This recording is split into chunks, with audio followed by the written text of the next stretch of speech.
தமிழர் கட்சியினுடைய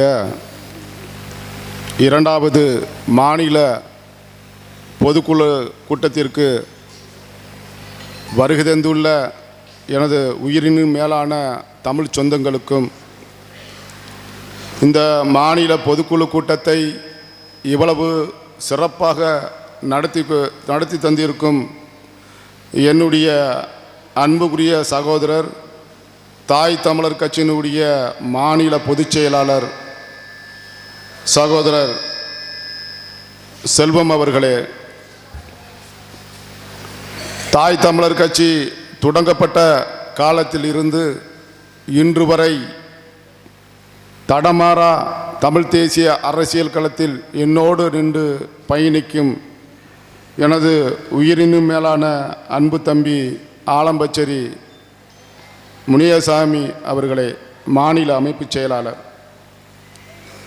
தாய் தமிழர் கட்சியினுடைய தலைவராக மட்டும்தான் நான் இருக்கிறேன் தவிர இந்த கட்சியினுடைய மற்ற சட்டங்கள் திட்டங்களையும் வடிவமைத்து, இந்த கட்சியினுடைய கொள்கைகளை வடிவமைத்து, இந்த கட்சியினுடைய கொடியை வடிவமைத்து, இந்த கட்சிக்கான ஒரு அங்கீகரிக்கப்பட்ட ஒரு மீடியாக்களை உருவாக்கி கொண்டிருக்கும் மாநில இளைஞரணி செயலாளர் வழக்கறிஞர் எனது அன்புக்குரிய மகன் அரிசுதன் அவர்களே,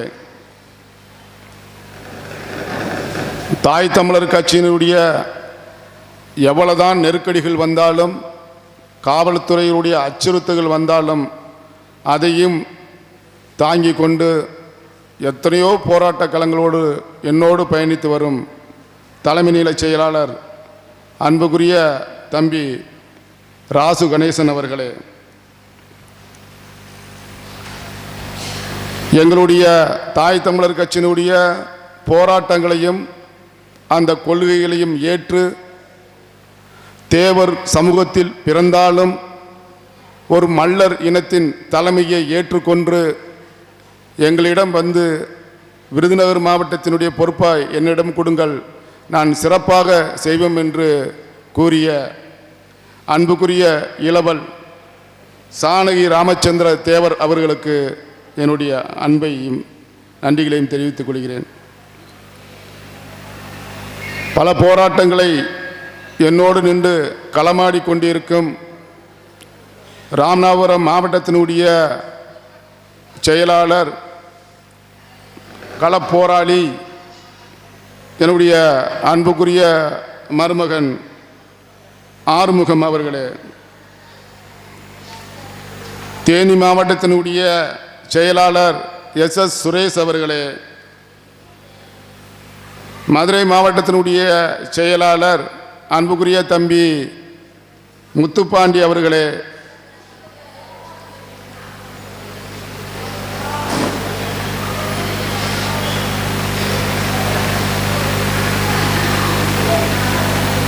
மாவட்ட ஊடக பிரிவினுடைய செயலாளர் அன்புக்குரிய தம்பி பாலா அவர்களே, மாவட்ட இளைஞரணி செயலாளர் அன்புக்குரிய தம்பி பூபதி ராஜா அவர்களே, சிவகங்கை மாவட்ட இளைஞரணி செயலாளர் அன்புக்குரிய தம்பி மாறு மருது அவர்களே,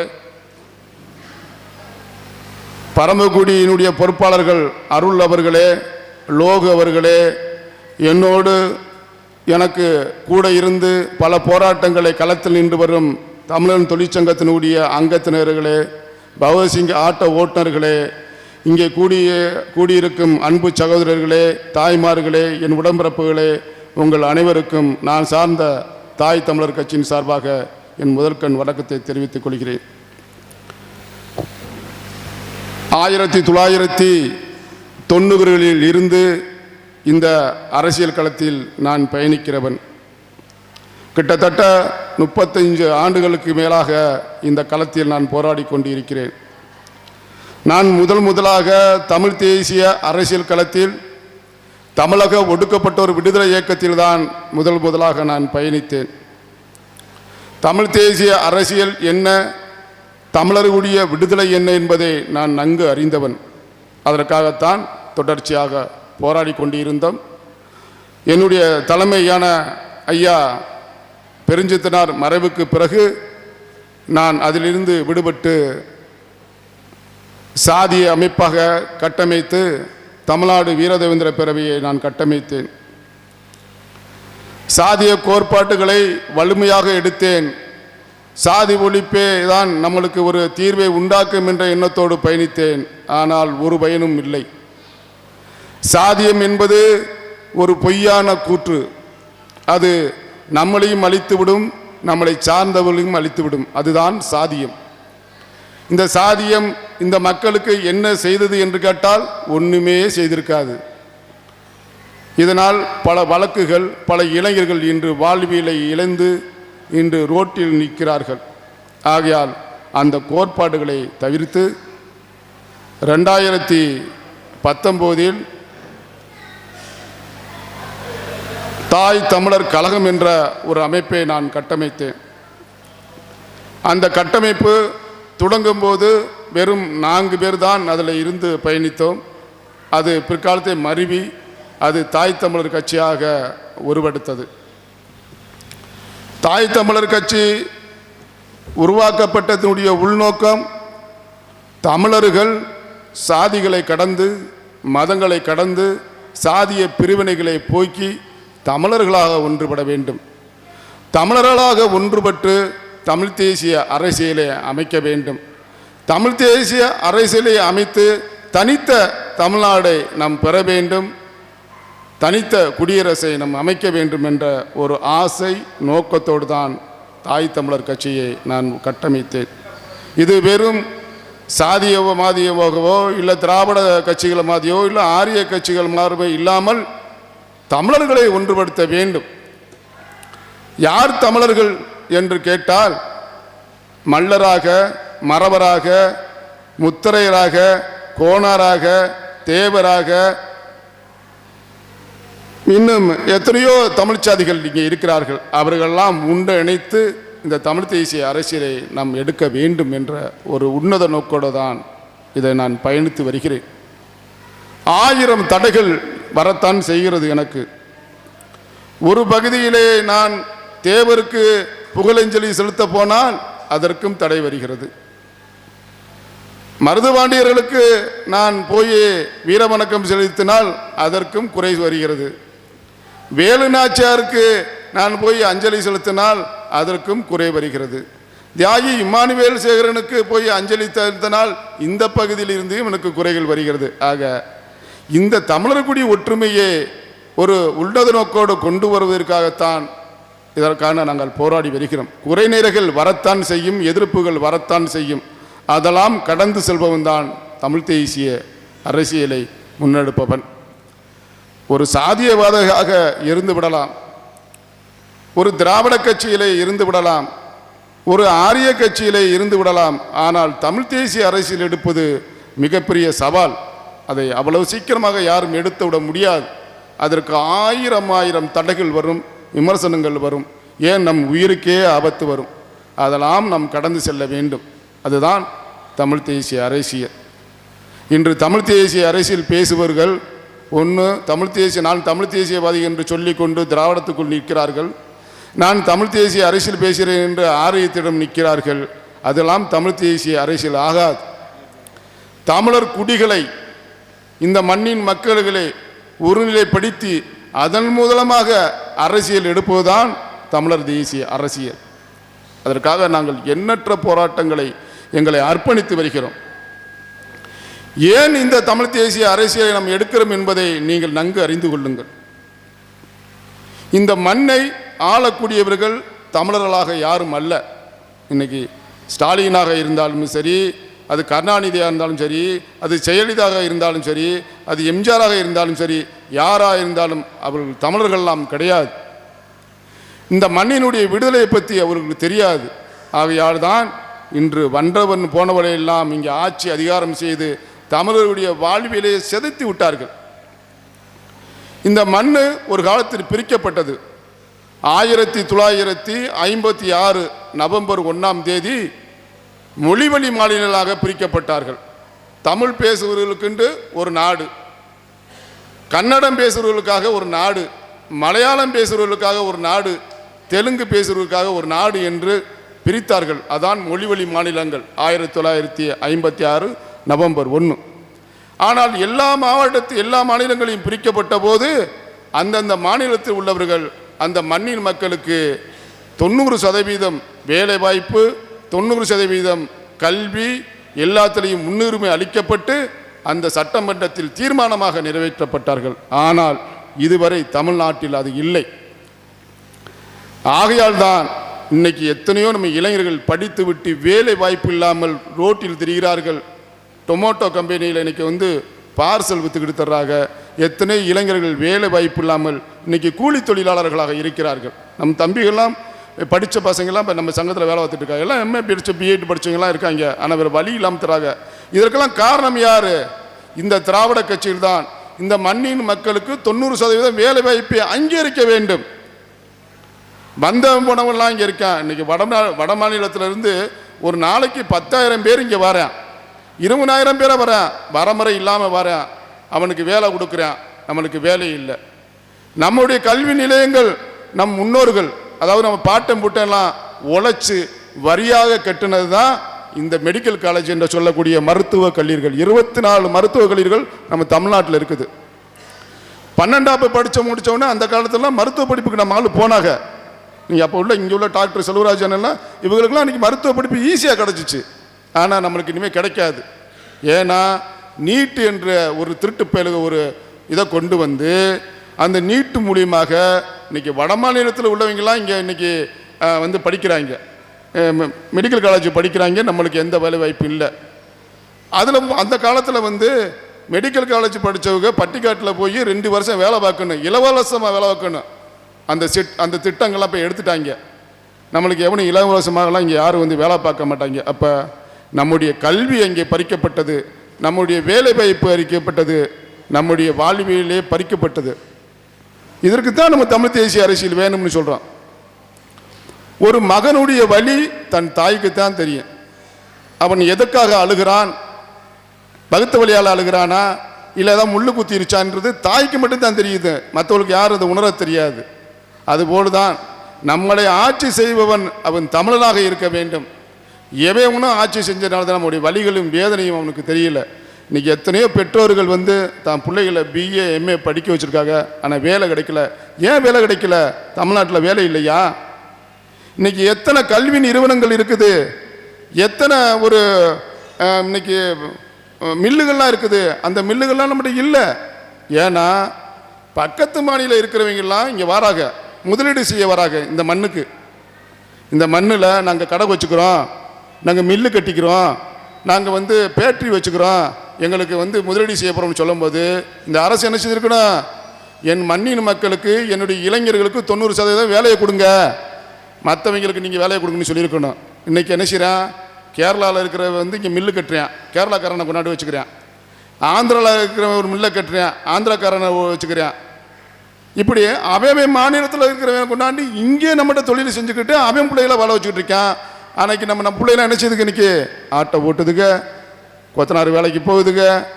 இன்றைக்கி படித்து பாமர மாதிரி தர்றாங்க. அதுக்கெல்லாம் இந்த மண்ணை ஒரு தமிழன் ஆள வேண்டும். நம்முடைய குடியரசு இன்றைக்கி பெற வேண்டும்.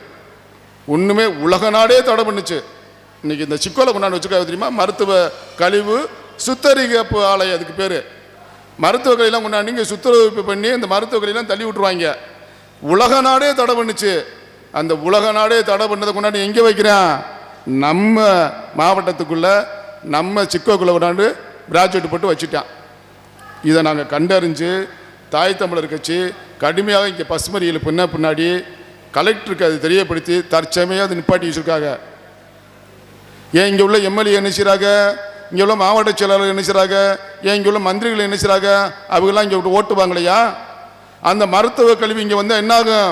பிள்ளைகளுக்கு கண்மார்வை போயிடும், வாதம் வந்துடும், பிறக்கிறவரில் நோய்வாய்ப்பற்றும். சாதாரணம் இல்லை அது. நீங்கள் சாதாரணமாக கடந்து போகிறீங்க இந்த மாவட்டத்தை சேர்ந்தவங்க. இந்த இருக்கிற மருத்துவ கல்வி சுத்தரிப்பு ஆலைய அது லேசான இல்லை. அந்த கழிவு தண்ணிலாம் நம்ம வைகை ஆட்டுக்குள்ளே போனச்சா சரி மாசுபட்டுரும். அது மூலிமா அந்த குடி தண்ணீர் நம்மளை குடித்தோம்னா இன்னும் நம்மளுக்கு இருமல், சளி நோய்கள் நம்மளுடைய இறக்கும் தருவாய்க்கு வந்துடும். ஆகையால் அந்த மருத்துவ கல்விக்காக நாங்கள் தான் போராடணும்.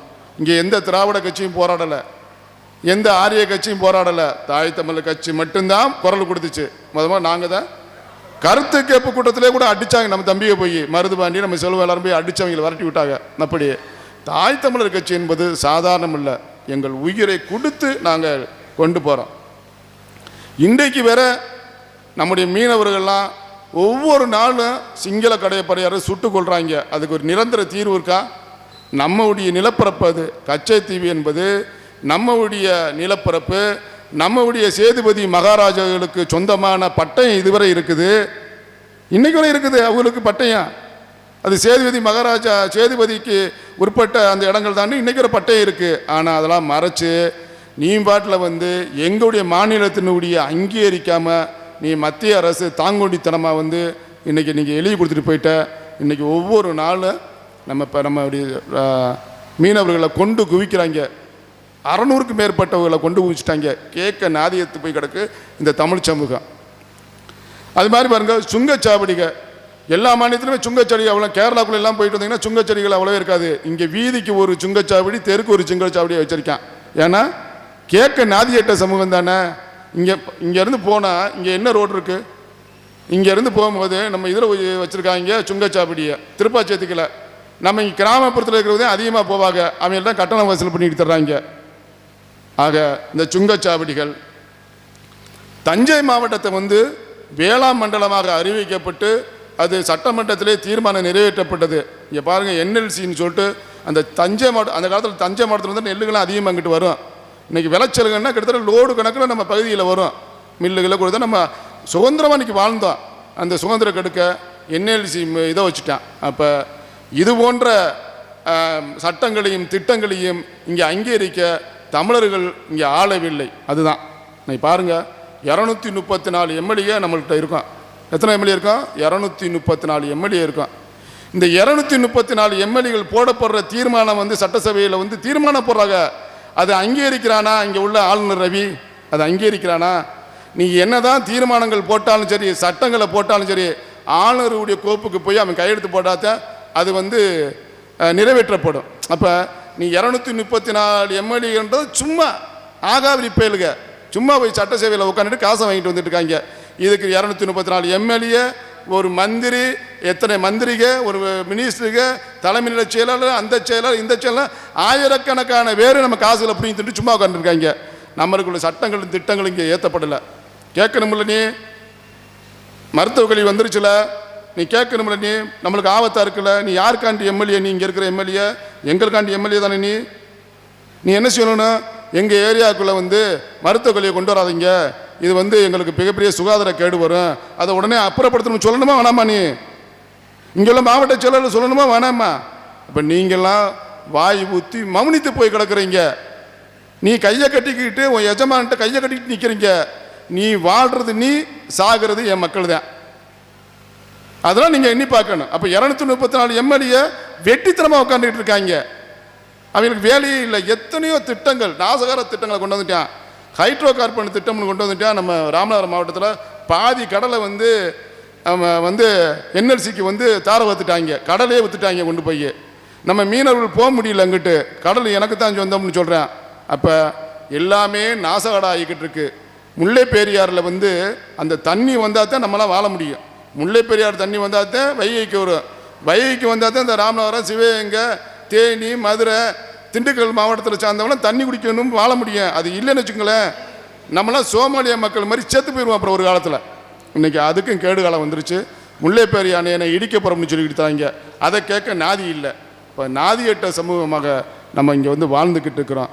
அதெல்லாம் நம்ம போக்கணும். ஏதோ தாய் தமிழர் கட்சி விளையாட்டு பிள்ளைகள் விளையாட்டுத்தனமாலாம் உருவாக்கப்படலை. இதோடைய கட்டமைப்பே வேறு. இன்னைக்கு வேற ஒரு 15 மாவட்டத்தினுடைய செயலாளர்களை நான் காமிக்கவே இல்லை. ஏன்னா காவல்துறையாலும் உளவுத்துறையாலும் அவருக்கு நெருக்கடி வருது. அதுக்கு ஒரு உதாரணத்துக்கு சொல்கிறேன். அரியலூர் மாவட்டத்தில் மைக்கேல் ராஜன் ஒரு பையன், அவனை மாவட்ட செயலாளர் போட்டேன்.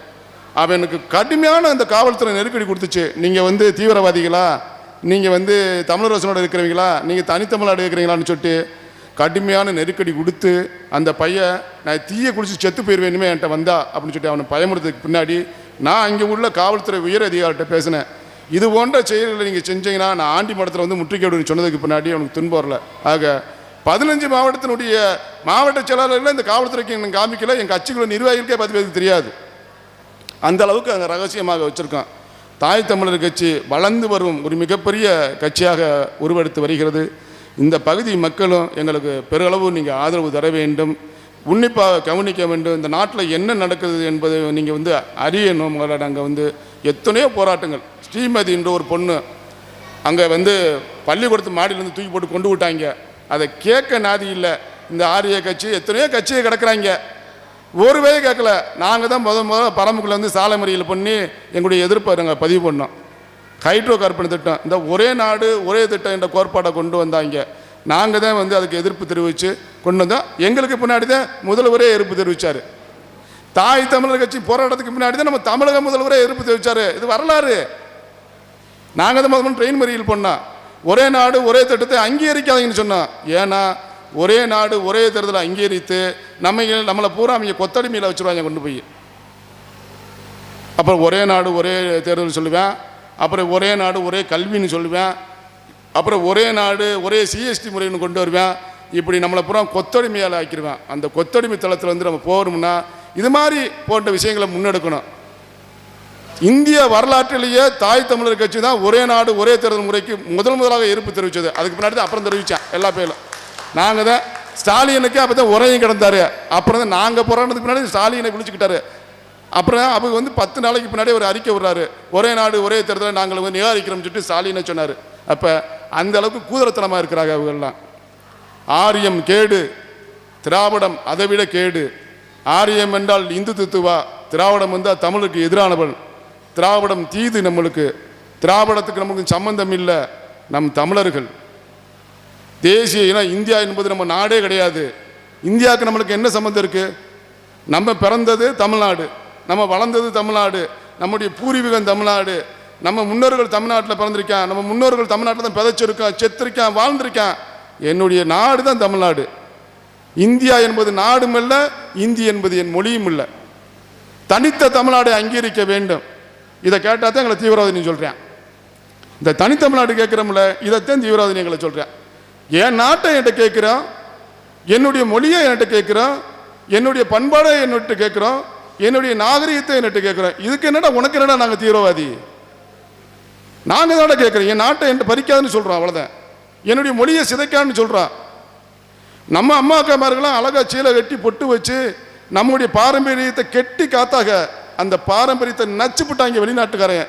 இன்னைக்கு இந்திக்காரிகளை பார்த்தா அழகாக நம்ம பொம்பளை மாதிரியே சேலை கட்டி குங்குமம் வச்சு நம்மளை விட டாப்பாக ட்ரெஸ் பண்ணுறாங்க. இதெல்லாம் இதுதான் வந்து நாகரிக சிதைப்புன்னு சொல்கிறது. இதான் நாகரிக சிதைப்பு. நம்ம தான் வந்து இந்த இந்து என்பது நம்மளுக்காண்டிய அடையாளங்கள். இது நடிகள் வழிபாட்டிலிருந்து இன்னைக்கு வேற நம்ம கட்டி காத்த அந்த குலதெய்வ வழிபாடு இதுகள்லாம் இன்னைக்கு அவன் வந்து நான் தான் இந்து நான் தான் அப்படி இப்படின்னு சொல்லி போய் புலம்புறாங்க. நம்ம முன்னோர்கள் அந்த காலத்தில் ஐயா அண்ணனுக்கெல்லாம் தெரியும், சங்கர அம்பேத்கர் அண்ணனுக்கெல்லாம் தெரியும் இதெல்லாம். ஏன்னா இதெல்லாம் படித்தவங்க. நடுகள் வழிபாட்டத்தில் வந்து அது வந்துச்சு. அந்த காலத்தில் பிதைச்சி விட்டு மாசி கல்லறை இதெல்லாம் கும்பிட்றதெல்லாம் நம்ம முன்னோர்களை கும்பிட்றது தொண்டு தொட்டு வந்தது நம்மளுடைய இதெல்லாம். இன்னைக்கு ஆரியம் அதை கைப்பற்றிக்கிருச்சு. நம்முடைய வரலாற்றை அழிக்க வந்து திட்டம் போடுது. இன்னைக்கு பார்த்தா இன்னைக்கு பாதி பேர் இங்கே இருக்கான். தமிழ்நாட்டில் தமிழனே இல்லை, இந்திக்காரந்தே அதிகமாக இருக்கான். இப்போ இந்த ஒரே நாடு ஒரே தேர்தல் இதில் வந்து அவனுக்கு பாருங்கள் ரேஷன் கார்டு கொடுத்துட்டான், ரேஷன் கார்டெலாம் இந்திக்காரனுக்கு கொடுத்துட்டான். நம்ம ரேஷன் கார்டுலேருந்து அவன் பின்னாடி வந்து நிற்பான். ஓட்டு உரிமை கொடுத்துட்டான், நம்ம ஓட்டு போட போனால் அவனுக்கு பின்னாடி வந்து நிற்பான். அப்போ நம்மளுக்காண்டி சரிக்கு சரியாக வந்து இந்த மண்ணை வந்து ஆளை நினைக்கிறான். இந்த மண் நம்ம விட்டு இந்த மக்கள் நம்ம இவன் எதுக்கு நம்மளை வந்து அதிகாரம் பண்ணணும்? நம்ம என்ன உடவுடுத்தணுன்றது நம்ம தான் முடிவு பண்ணணும், என்ன சாப்பிட்றன்றதை நம்ம தான் முடிவு பண்ணணும். இவன் முடிவு பண்ணக்கூடாது. கடைக்கு போனால் 1 கிலோ அரிசியை வாங்கினா 2 தக்காளியை வாங்கினா 2 பச்சை மிளகாய் வாங்கினா வீட்டில் வந்து சமைச்சு நிம்மதியாக சாப்பிட்டு தூங்கணும். இன்றைக்கி பூரா அவங்க என்ன செய்கிறாங்க தெரியுமா? பாக்கெட்டில் அடிச்சுட்டாங்க. அதானி அம்பானிகிட்ட விற்றுப்பிட்டாங்க. இன்றைக்கி அரிசி பாக்கெட்டில் இருக்குது, சிஎஸ்டி போட்டு வச்சுருப்பேன். எல்லாமே பாக்கெட்டில் வந்துருச்சு. 25 கிலோ அரிசியை 30 கிலோ அரிசியாக வந்து பேக்கேஜ் பண்ணிட்டான். அப்போ நம்ம வந்து சுதந்திரமாக வாழ முடியல. இன்றைக்கி நெல்லுடைய கொள்முதலாம் நம்ம கொண்டு போய் அவன்கிட்ட தான் ஒழுங்குமுறை உறுப்பினர் கொடுக்கணும். அவன் தான் கூலியை நிர்ணயம் பண்ணுறான், நம்ம நிர்ணயம் பண்ண முடியாது. வருங்காலம் இப்படியே போச்சுன்னு வச்சுக்கோங்களேன், வாழை வழியேற்று போயிடுவோம். நம்மலாம் வாழை வழியேற்று போயிடுவோம். அந்த காலத்து மாதிரியா இப்போ இருக்குது? நம்ம விவசாயங்கள்லாம் பாதி மண்ணோட மண்ணாகிருச்சு, எதுவுமே இல்லை. விவசாயங்கள்லாம் கிடந்துருச்சு இல்லை இப்போல்லாம். ஆடு மாடெல்லாம் விற்றுப்பிட்டாங்க. எதுவுமே நம்மளுடைய பண்பாடுகள்லாம் எல்லாமே செதஞ்சு போச்சு, செதைச்சிட்டாங்க நம்மளை. அதெல்லாம் மறக்கணும் நம்ம. இதுக்காகத்தான் நம்ம முன்னோர்கள்லாம் ரொம்ப கஷ்டப்பட்டு போராடிக்காங்க. நம்மளும் சர்வசாதாரண இந்த பார்த்தீங்களா, இந்த 12 பேர் பார்த்தீங்களா, இந்த 12 பேர் இறப்பு சர்வசாதாரணம் இல்லை. இந்த நான் சொன்ன கருத்தியில் தான் எனக்கு அவங்க சொல்லியிருக்காங்க, இந்த நாட்டுக்குள்ளே இந்தியே வரப்படாதுடா, இந்தி மொழியை திணிக்கப்படாதுடா, இந்திக்காரனை இங்கே வரப்படாதுன்னு சொல்லிட்டு எல்லாருமே வந்து மண்ணெண்ணெய் அதையும் ஊற்றிட்டு செத்த ஊறேன். எதுக்கு சாகனவுங்க? அவங்களுக்கு புள்ள குட்டி இல்லையா, மனைவி மக்கள் இல்லையா, உறவுகள் இல்லையா, எதுக்கு அவங்களாம் சாகணும்? செத்த ஊரை 22 வயசு 23 வயசு அவங்களாம் எதுக்கு சாகணும்? இந்த மண்ணை நாளைக்கு வந்து அந்நியர்கள் வந்து இந்த மண்ணை வந்து எவனும் அபகரிச்சுக்கப்படாது. அதுக்காக தீயில் கறி செத்து போயிட்டாங்க எல்லாருமே. நம்ம மக்கள், நம்ம தமிழ் சொந்தங்கள். தோழர் தமிழரசன் கேட்டார், தனித்தமிழ்நாடு கேட்டார், காவல்துறை அவரை அடிச்சு கொண்டுச்சு. தண்ணியை விடலைன்னா உன் டேமை உடப்பின்னு சொன்னார், உடைச்சாரு. டேமையை குண்டை வச்சு உடைச்சிட்டு போனார். அப்படிப்பட்ட ஆகச்சிறந்த போராளிகள் வாழ்ந்த இடம். நம்மளாம் சர்வசாதாரணமானவங்க. அவங்களுடைய வரலாற்றில் நம்மளாம் கடுகு மாதிரி கூட இருக்க மாட்டான். அந்த அளவுக்கு மிகப்பெரிய போராளிகள், அர்ப்பணிப்பாளர்கள் வாழ்ந்துக்கிட்டு இருக்கிறாங்க, வாழ்ந்து மறைந்துட்டாங்க.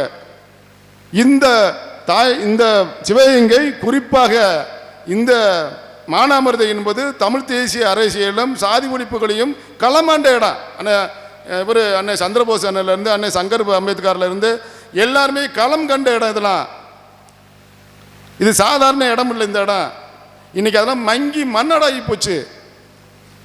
மிகப்பெரிய பொதுவுடைமைவாதிகள் வாழ்ந்த இடம் இந்த இடம். சாதிகளை கடந்து மனிதராக வாழும் சொன்ன இடம் இந்த இடம். இன்னைக்கு இல்லை, எதுவுமே இல்லை, நீத்து போச்சு. நாம தான் இன்னைக்கு உள்ள வரோம்.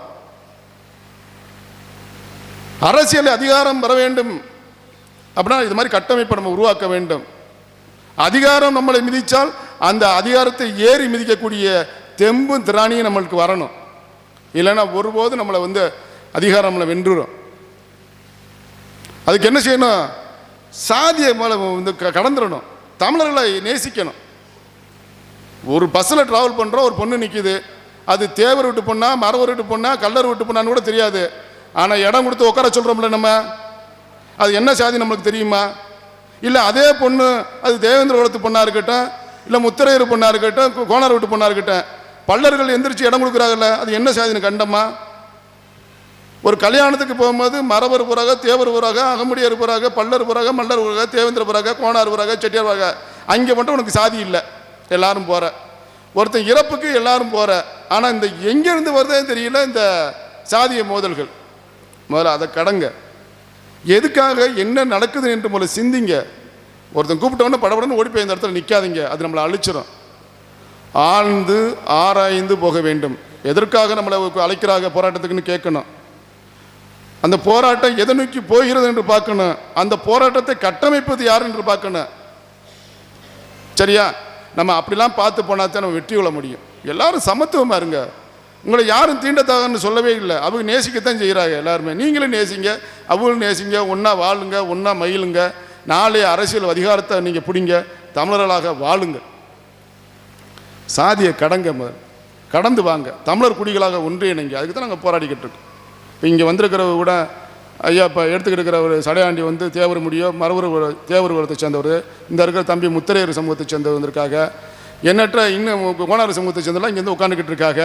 செட்டியார் இது மற்ற சமூகத்தை சேர்ந்தெல்லாம் உட்காந்துருக்காங்க. இங்கே ஏன் சாதியை கடந்து உட்காந்துருக்கான்? தமிழ்நாட்டிலே நான் ஒருத்தன் தான் எல்லா இடத்துக்கும் போகிறேன், எல்லா இடத்துக்கும் போவேன். எனக்கு அவ்வளோ அங்கீகரிப்பாக, மரபர்களாக இருந்தாலும் சரி, அகமுடையராக இருந்தாலும் சரி, கோணார்களாக இருந்தாலும் சரி, நாடார்களாக இருந்தாலும் சரி, முத்திரைகளாக இருந்தாலும் சரி, எத்தனையோ தமிழ் சமூகம். நான் வெளியே போடானே நம்ம சொன்னாங்களா? மருது பாண்டியருக்கு போகிறேன், மருது பாண்டியருடைய சிலையில் உள்ள மாலையத்தை எனக்கு எடுத்து போகிறாங்க. வேல்நாச்சியாருக்கு போகிறேன், வேல்நாச்சியார் கழுத்தில் இருக்கிற மாலையத்தை எனக்கு எடுத்து போகிறாங்க. அங்கே யாரும் என்னை தடை பண்ணலையே. நான் பல்லருன்னு தெரியும், மல்லருன்னு அவங்களுக்கு தெரியும். தெரிஞ்சால் கூட அவங்க என்னை எப்படி நேசிக்கிறாங்க? ஒரு மனிதனாக, ஒரு பொதுநலவாதியாக என்னை அங்கீகரிக்கிறாங்க. இவருக்கு போகிறேன், அழகுமுத்து கோனுக்கு போகிறேன், அவர் எடுக்கிற மலையில் தான் போடுறாங்க. அவங்க என்னை யாரும் தீண்டத்தாவனை பார்க்கல. பட் அவங்க யாரும் பார்க்கல, நம்மளை பார்ப்பாங்கன்னு நீங்களே உங்களை எண்ணிக்கொள்கிறீர்கள். கடந்து போங்க. ஏதோ ஒரு விஷயத்துக்காக ஒரு பிரச்சனையில் தூண்டி விட்டு இப்போ சமீப காலமாக ஒரு 20 ஆண்டு காலம் ஆயிடுச்சு, எந்த பிரச்சனையும் இல்லை, சாதிய பிரச்சனை இல்லாமல் ஒன்றா ஒற்றுமையாக தம்பிகளாக அண்ணனாக வாழ்ந்துக்கிட்டு இருக்கும்போது திடீர்னு ஒரு பிரச்சனை இந்த 2 மாதத்துக்குள்ள வந்துச்சு. இதுதான். இதுக்கு பின்னால் யார் இருக்கிறான்னு பார்த்தா ஒன்று ஆர்எஸ்எஸ் இருப்பேன், இல்லைன்னா திராவிட கட்சியில் எவனாச்சும் இருப்பேன். இந்த பிரச்சனைகள்லாம் கட்டுக்குள்ளே கொண்டு வர முடியாதுன்னு சொல்ல காவல்துறைக்கு. காவல்துறைகளுக்கு என்ன பிரச்சனை வரணும், 2 சமூகம் அடிச்சுக்கிட்டு சாகணும். இதுதான் காவல்துறையுடைய எண்ணங்களும் திட்டங்களும். அதை நீங்கள் முதல்ல தவிடுபடியாக ஆக்கணும். அண்ணன் தம்பிகளாக பழகணும், உற்றார் பழகணும். நீங்கள் பக்கத்து ஊரில் இருக்க ஒரு வேலைக்கு செய்யும் போது இப்போ பாருங்கள், விறுவிறுன்னு போகிற, இப்போ எங்கே போகிற, யாரோ உயர்ந்த சாதிக்கார விட்டுன்னு போகிறீங்க வேலைக்கு, உடனே ஏதாவது பாகுபாடு பார்க்குறாங்களா, உடனே அக்கா தங்கச்சி தான் பார்க்குறாங்க எல்லோரும். ஆக தமிழ் தேசிய அரசியலும் தமிழர்களும் ஒற்றுமையாக வாழ வேண்டும். இந்த தாய் தமிழர் கட்சி கிட்டத்தட்ட 6 ஆண்டு காலம் 10க்கும் மேற்பட்ட போராட்டங்கள், முற்றுகைகள், வழக்குகள், எத்தனையோ வழக்குகள் எங்கள் மேலே போடப்பட்டு வருகிறது. நாங்கள் அஞ்ச மாட்டோம், அடிபணிய மாட்டோம், கவலையே பட மாட்டோம்.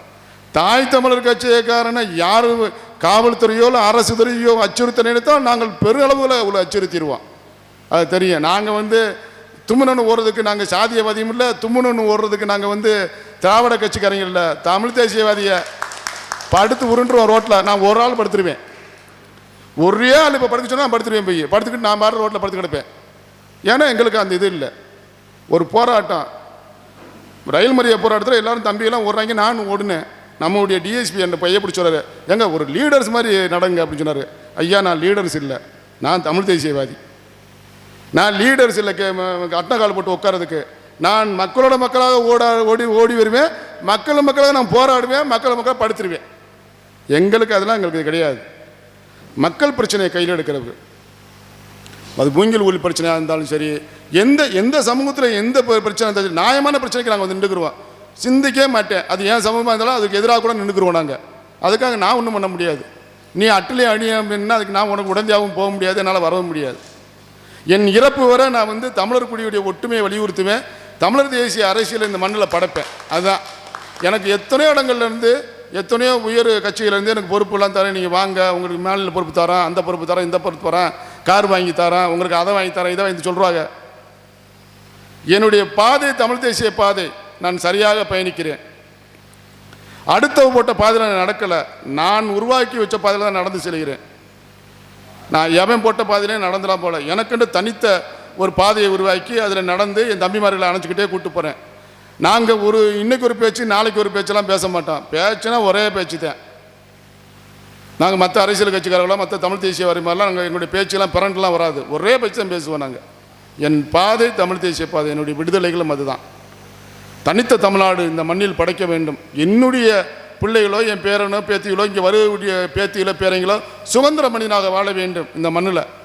அதுக்கு என்ன செய்யணும்? நம்ம போராடணும். போராடாமல் அதை சொல்லியிருக்கேன் அந்த காலத்தில் எல்லா மேட்டையிலும் அதை சொல்லுவேன், ஓடாத மானும் போராடாத இனமும் வெற்றி கொள்ளவே கொள்ளாது. ஓடுனாத்தான் மானு, போராடினாத்தான் இனம். நீ போராடாமல் நீ வாழவே முடியாது. நித்த நீ போராடத்தையும் செய்கிற, உன் வீட்டுக்காக போராடுற, உன் பிள்ளைகளை படிக்கிறதுக்காக நீ போராடுற, ஒருவேளை மக்களுக்காக நீ போராட கற்றுக்க. பூரண மதிவிலக்கை ஒழிக்கணும்னு சொல்லிட்டு நாங்கள் பசுமறியல் பண்ணுனா, ரோட்டில் விழுந்து படுக்கிறோம், எந்திரிக்க ஒரு இது இல்லை. பூரண மதிவிலக்கே இல்லை. ஒரு காலத்தில் நம்மளுக்கு மதி இல்லா மாநிலம் பாது கருணாநிதி தான் முதல் கொண்டு வந்தார் 71. இந்த மாநிலம் தமிழ்நாட்டில் போதையே இல்லை, மதுவில்லா மாநிலம். இது முதலாக கருணாநிதி தான் ஜூலையில் கொண்டாந்தார் இந்த திட்டத்தை. நாசார பசங்க இன்றைக்கி நம்ம பயிரெலாம் குடிச்சு இன்றைக்கி ரோட்டில் இருக்கிறேன். கஞ்சா தெருவங்கும் கிடக்குது, போதை தெருவங்கும் கிடக்கு, கள்ளச்சாரம் தெருவங்கும் கிடக்கு. நேற்று ஸ்டாலின் பேட்டி கொடுக்குறாரு, மதுவில்லா மாநிலத்தை நம்ம உருவாக்குவோம் அப்படின்னு சொல்லிட்டு. நீ நினச்சா ஒரு நிமிஷம் ஆகாது, ஒரு கோப்பில் கையை போட்டால் நாளைக்கே மது ஒழிப்பு உண்டாயிரும். ஏன்னா உனக்கு வருமானம். எவன் செத்தா என்ன, போனா என்ன, இவன் புள்ள நாசமாக போனா என்ன, மது அது வாட்டில் ரன்னிங் ஆகிக்கிட்டே இருக்கேன். அப்போ இந்த மக்களை நீ கேனப்பைய மாதிரியே நினச்சிக்கிட்டு உங்கள் சட்டங்களையும் திட்டங்களையும் போட்டுக்கிட்டு இருக்க. இங்கேருந்து பழனிக்கு நம்ம ஆளுங்க பாத யாத்திரை போகும்போது பழனியில் போய் அங்கே வர தொட்டிக்கு இடையில இந்த உணவு கொடுப்பாங்க. அதை எல்லாத்துக்கும் அன்னதானம் செய்வாங்க. நேற்று ஒரு ஜீவா அறிவிச்சிருக்காங்க, நீ பார்த்துருக்க மாட்டேங்க. இனிமேல் எவனாச்சும் நீ உணவு இலவசமாக போட்டால் உங்களுக்கு 1000 ரூபா அவதாரம் சொல்லிவிட்டாங்க. நம்ம அரசு தான் சொல்லியிருக்கு. இங்கேருந்து போகும்போது என்ன ஆகும், இங்கேருந்து நடந்து போகிறவங்களாம் நம்ம கஞ்சி ஆக்கி கொஞ்சம் கொஞ்சமாக உணவு கொடுப்பாங்க, அதையும் நிப்பாட்டிவிட்டாங்க. ரேஷன் கடையில் பாமாயிலாம் உங்களுக்கு கிடைக்காது, ஜீவா போட்டாங்க. பாமாயில் கிடைக்காது, மண்ணெண்ணெய் எதுவுமே கிடைக்காது உங்களுக்கு, நேத்தம் போட்டாங்க ஜீவா. அதுவும் போச்சு. ஏழை எளிய மக்கள் அதைத்தான் கொஞ்சம் வாங்கி இங்கே தின்னுக்கிடுச்சு, அதையும் ஒழிச்சு விட்டாங்க. இங்கே பொட்டணத்து சோறை கட்டாமல் நம்ம ஆளுங்க வெறும் சோழனா பையன் மாட்டிக்கிட்டு இங்கேருந்து பழனிக்கு போனாங்க, திருச்செந்தூருக்கு போனாங்க. இடையில மக்கள் சோறு போடுவாங்க, அன்னதானம் போடுவாங்க, சாப்பிட்டு போயிடலாம் அப்படின்னு போனவங்களுக்கு இப்போ என்ன சொல்லிவிட்டேன், உணவுலாம் போட்டவனாச்சும் வாரவங்களுக்கு உனக்கு அவதாரம் போட்டு வைக்கணும்னு சொல்லிட்டேன் இந்த அரசு. அப்போ உன்னுடைய தாங்கோண்டித்தனமாக நீ என்ன வேணாலும் செய்யலாம், நாங்கள் மக்கள் ஏற்றுக்கிறோன்னு ஒருபோது நடக்காது. ஏன் ஜீவனுக்கு தகுந்த விடையாச்சும் நான் கத்திக்கிட்டு கிடப்பேன். எனக்கு என்னமோ நாங்கள் கத்திக்கிட்டு இருப்போம். எங்கள் பெரிய பொருளாதாரம் எங்கள்கிட்ட இல்லை, எங்களுக்கு நிறைய மக்கள்லாம் இதெல்லாம் கிடையாது. இருந்தாலும் தனித்து நின்றாலும் தன்மானத்தில் நின்று போராடிக்கிட்டே நிற்போம் நாங்கள்.